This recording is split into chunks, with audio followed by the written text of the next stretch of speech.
শেষ করো না।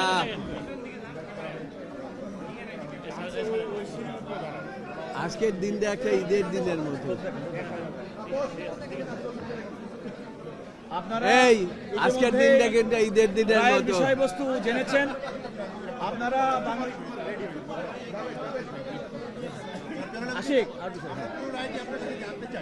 হ্যাঁ, পুরো রায়টা হয়েছে আপনারা জানেন যে দীর্ঘ 7-8 দিন হিয়ারিং এর পরে আমাদের পক্ষ থেকে এবং 1 নম্বর আইটেম বদিউল আজম মজুমদারের পক্ষ থেকে আমরা যে সমস্ত আর্গুমেন্ট প্রেস করেছি আদালতের কাছে এই রিভিউ নিয়ে, 13 অ্যামেন্ডমেন্টের রিভিউ নিয়ে এবং আপিল নিয়ে সমস্ত বিষয়ের উপরে বিচার বিশ্লেষণ করে দেশের সর্বোচ্চ আদালত আপিল বিভাগ আজকে যে রায়টি দিয়েছে, প্রথমেই বলেছেন যে appeal and review is allowed unanimously.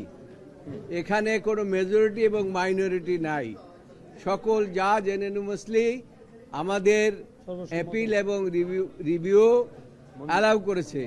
এর অর্থ ইউনানিমাস মানে সর্বসম্মতিক্রমে। আজকে আপনারা জানেন যে আজকের দিনটি সারা বাংলাদেশের মানুষের জন্য মনে হয় যে একটা ঈদের দিন।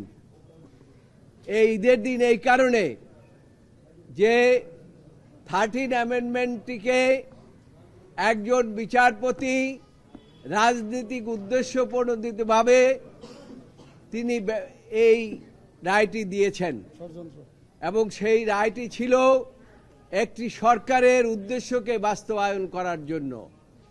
এই সরকার গণতন্ত্রকে ধ্বংস করেছে, সেই সরকার এই রায়ের উপরে ভিত্তি করে সংবিধান সংশোধন করে ফেলেছিলেন। 1996 সনে বিএনপি সরকার বেগম খালেদা জিয়া যে তত্ত্বাবধায়ক সরকার ব্যবস্থা প্রবর্তন করেছিলেন, সেই তত্ত্বাবধায়ক সরকার ব্যবস্থা তিনি বাতিল করেছিলেন এবং এমনভাবে বাতিল করেছেন যে তিনি সরকার যেভাবে অ্যামেন্ডমেন্ট করেছেন তার রিটায়ারমেন্টের পরে তিনি সেইভাবেই তিনি সেটা বাতিল করেছেন। অর্থাৎ প্রধান বিচারপতি ফলে আজকের রায়ের ফলে, আমি তো আগেই বলেছি, আজকের রায়ের ফলে আবার তত্ত্বাবধায়ক ব্যবস্থা ফিরে এসেছে। দেশের মানুষ এতদিন যে ভোট দিতে পারে নাই, তারা এখন ভোট দিতে পারবে। এবং সর্বশেষ যে কথাটি আদালত বলেছেন যে পার্লামেন্ট এবং এই যে রায়টি হলো প্রসপেক্টিভ। আমি আগেও বলেছি, আমরা আবেদন করেছিলাম যে আপিল এবং রিভিউটি মাননীয় আদালত আপনারা প্রসপেক্টিভ ওয়েতে আপনারা এই বিষয়ে বলবেন এবং আইনের ব্যাখ্যাও আমরা সেই জন্য দিয়েছিলাম এবং সেই পরিপ্রেক্ষিতেই আজকে আদালত উঠেই আপনারা আমাদের যত আর্গুমেন্ট সেই সম্বন্ধে বলেছেন যে আপনারা যে সমস্ত আর্গুমেন্ট করেছেন সেগুলো আমরা বিচার বিশ্লেষণে নিয়েছি।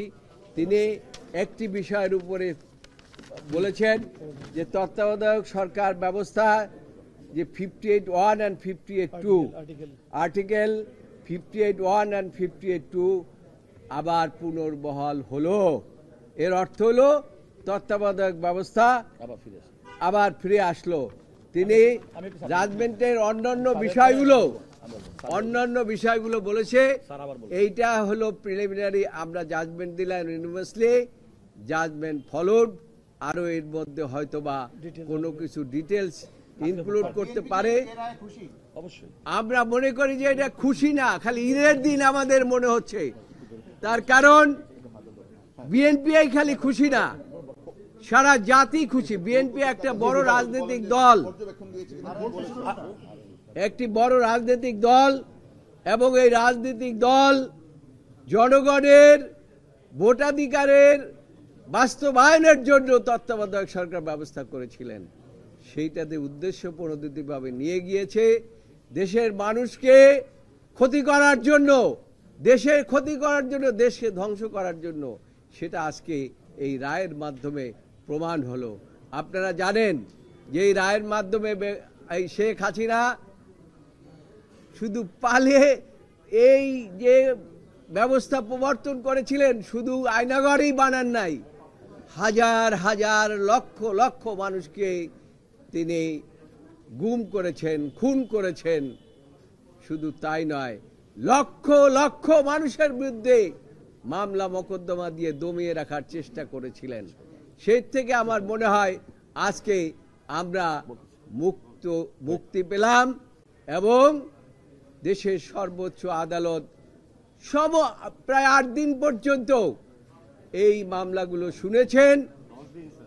10 দিন, 8 থেকে 10 দিন এই মামলাগুলো শুনেছেন এবং মনোযোগ সহকারে শুনেছেন। এমনকি একজন বিদেশি প্রধান বিচারপতি এসে, চিফ জাস্টিস এসে, নেপালের প্রধান বিচারপতি এসে এখানে বক্তব্য শুনে গিয়েছেন। কাজেই আমরা মনে করি এই জাজমেন্টটি এই দেশের জন্য একটা মাইলফলক এবং আজকের যে বিচার বিভাগ স্বাধীনভাবে দায়িত্ব পালন করতে পেরেছে তা হচ্ছে শেখ হাসিনা পালিয়ে যাওয়ার ফলে। আচ্ছা, জি জি বলেন। আচ্ছা, আমি আপনাদেরকে ইতিমধ্যেই বিএনপির পক্ষ থেকে আমাদের lead counsellor senior advocate Zainul Abedin তার বক্তব্য দিয়েছেন, আপনারা ইতিমধ্যে জেনেছেন। আদালত কিন্তু বলেছে এই অ্যাপিলটি সর্বসম্মতভাবে অ্যালাউ হয়েছে এবং বলেছে যে জাজমেন্টটি চ্যালেঞ্জ করে, অর্থাৎ বিচারপতি ABM খায়রুল হক সাহেবের নেতৃত্বাধীন 7 সদস্যের মধ্যে 4 জন যারা নির্দলীয় তত্ত্বাবধায়ক সরকার ব্যবস্থা বাতিলের পক্ষে ছিলেন এবং 3 জন যারা নির্দলীয় তত্ত্বাবধায়ক সরকার ব্যবস্থা সংবিধানে রাখার পক্ষে ছিলেন, এই 7 জন বিচারপতির যে রায়, সেই রায়টি এন্টায়ারলি, অর্থাৎ পুরা রায়টি তারা রিভিউ করেছেন। এটা হচ্ছে আপনাদেরকে প্রথমত বুঝতে হবে। দ্বিতীয়ত হচ্ছে যে এই রায়টি আজকে 7 জন বিচারপতি সর্বসম্মতভাবে দিয়েছেন এবং আমাদের দেশের আইন এবং বিচার এবং সংবিধান মোতাবেক এই রায়টি হবে নির্দলীয় তত্ত্বাবধায়ক সরকার ব্যবস্থা সংক্রান্ত সর্বশেষ সুপ্রিম কোর্টের রায়। এই রায়ের ফলাফলটি আদালত বলেছে আমাদের রায়ের ভিত্তিতে নির্দলীয় তত্ত্বাবধায়ক সরকার ব্যবস্থা, যেটি ত্রয়োদশ সংশোধনীর মাধ্যমে তৎকালীন প্রধানমন্ত্রী বেগম খালেদা জিয়া সংবিধানে সন্নিবেশন করার মাধ্যমে বাংলাদেশের জনগণ ভোটাধিকার সুযোগ পেয়েছিল, গণতন্ত্র বিকশিত হয়েছিল। যে অন্তর্বর্তীকালীন তত্ত্বাবধায়ক সরকার ব্যবস্থা সংবিধানে ফিরে আসার কারণে 1996 সালে এবং 2001 সালে মানুষ নির্বিঘ্নে ভোট দিতে পেরেছিল। যে নির্দলীয় তত্ত্বাবধায়ক সরকার ব্যবস্থার কিছুটা বিচ্যুতি সত্ত্বেও 2008 সালে বাংলাদেশের মানুষ ভোট দিতে পেরেছিল এবং নির্দলীয় তত্ত্বাবধায়ক সরকার ব্যবস্থা বিগত শেখ হাসিনা সরকার সংবিধানের ৫০ সংশোধনীর মাধ্যমে বিলুপ্ত করার মাধ্যমে আজকে বাংলাদেশের মানুষ আর ভোটাধিকারের সুযোগ পায়নি। বাংলাদেশে ইতিপূর্বে 154 জন সংসদ সদস্য বিনা প্রতিদ্বন্দ্বিতায় নির্বাচিত হয়েছে, দিনের ভোট রাতে হয়েছে এবং মানুষের 5%-এর বেশি মানুষ কোনোভাবে পার্লামেন্টের ভোটে অংশগ্রহণ করেনি। কোনো পার্সেন্টেই না। এমন একটি পরিস্থিতিতে আমরা প্রত্যাশা করি এই নির্দলীয় তত্ত্বাবধায়ক সরকার ব্যবস্থা সুপ্রিম কোর্টের আপিল বিভাগের আজকের রায়ে এটা ইমিডিয়েটলি এই সংবিধানে ফিরে এসেছে। আদালত বললেও আদালত কিন্তু বলেছে এর কার্যকারিতা প্রসপেক্টিভলি।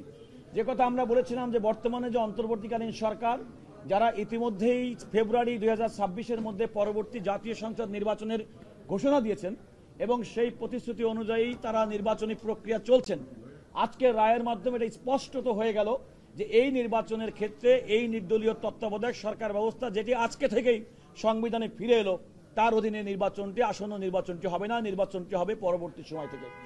আমরা বিএনপির পক্ষ থেকে আগেই বলেছি, আমাদের লিড কাউন্সিলর জনাব জয়নুল আবেদিন এবং আমি ব্যারিস্টার রুহুল কুদ্দুস কাজল, আমরা দীর্ঘদিন পর্যন্ত শুনানি করেছি, আমরা আদালতকে দেখেছি এবং আদালত যেটা বলেছেন যে এই রায়টি কেন বাতিল করেছেন আপনারা খেয়াল করে দেখবেন। Error apparent on the face of record, এই রায়টা বিচারপতি ABM খায়রুল হক সাহেবের দেওয়া রায়টা কেন বাতিল হয়ে গেল। আদালত বললেন যে সুপ্রিম কোর্টের আপিল বিভাগের এবং আমাদের সংবিধানের 105 অনুচ্ছেদ অনুযায়ী আমাদের যে সংবিধানের সুপ্রিম কোর্টের যে রিভিউর যে ক্ষমতা, সেই ক্ষমতাটা তারা ব্যবহার করেছেন এবং দেখেছেন সেই রায়ের পরতে পরতে ভুল ছিল, অর্থাৎ টেইন্টেড ছিল, tainted with the error apparent on the face of the record.